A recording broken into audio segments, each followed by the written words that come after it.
Olá, simpáticos! Tudo bem com vocês? Bem-vindos de volta à minha biblioteca. E hoje nós vamos estudar... trabalho. Muito bem, né? Nos anos anteriores, talvez você já tenham estudado o trabalho do ponto de vista da dinâmica, que envolve a questão da força aplicada num corpo por um determinado deslocamento. Aqui nós vamos ver algo semelhante, o trabalho realizado pela força eletrostática. Para isso, nós vamos precisar lembrar da energia potencial eletrostática, que nós já vimos na aula anterior. A energia potencial eletrostática, ela é a constante elétrica, que a gente já sabe o valor, não precisamos decorar, vezes o valor das cargas elétricas que estão interagindo, dividido pela distância entre os corpos. Vale a pena lembrar que a energia é dada em Joule, essa constante tem a sua unidade toda complicada, Newton metro quadrado por Coulomb quadrado, as cargas em Coulomb e a distância em metro. Lembrando ainda daquele detalhezinho, se a carga aparecer em microcoulomb, nós devemos transformar para coulomb. Lembra que o micro representa 10 elevado a menos 6. A partir daí, nós vamos utilizar um teorema que fica bem esquecidinho lá atrás, que é o teorema do trabalho para a energia potencial. Nós já vimos que o trabalho ele é igual à variação oposta da energia potencial. Ou seja, trabalho é menos a variação da energia potencial. Isso significa, abrindo a energia potencial, que esse trabalho, ao invés de ser energia potencial final menos inicial, ela vai ser ao contrário, vai ser a energia potencial inicial menos a final.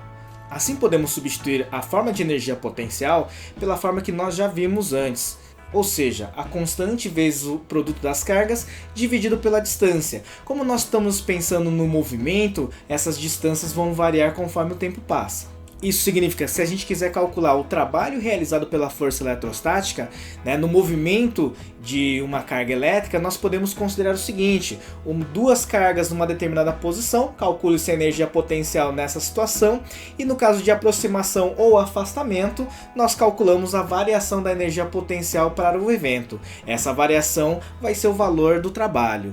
É claro que a gente pode continuar a álgebra da nossa conta e fazer o seguinte: colocando a carga elétrica de prova, essa carga que está se movimentando em evidência na expressão, observe que nós temos uma seguinte relação.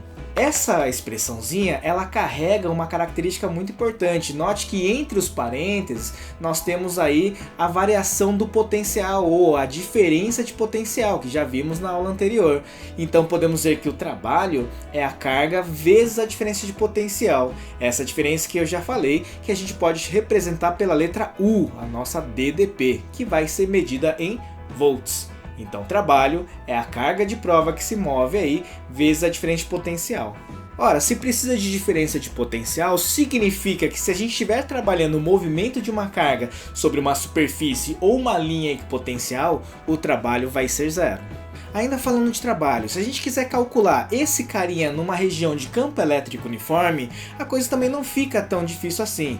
Nós já vimos que a diferença de potencial entre dois pontos de um campo elétrico uniforme é dado pelo produto do campo e a distância entre as linhas equipotenciais. Dessa maneira, a forma de trabalho vai ficar da seguinte forma: o trabalho vai ser igual a carga vezes a diferença de potencial. Como nós já sabemos que a diferença de potencial na região de campo elétrico uniforme é a intensidade do campo vezes a distância entre as linhas equipotenciais, nós teremos basicamente esse resultado: trabalho igual a carga vezes o campo vezes a distância entre as linhas equipotenciais. Muito cuidado nessa hora, afinal, quando a gente está trabalhando a distância entre as linhas equipotenciais, nós devemos sempre utilizar a menor distância entre eles. Eu já frisei isso no vídeo anterior, mas é importante relembrar nessa hora, tudo bem?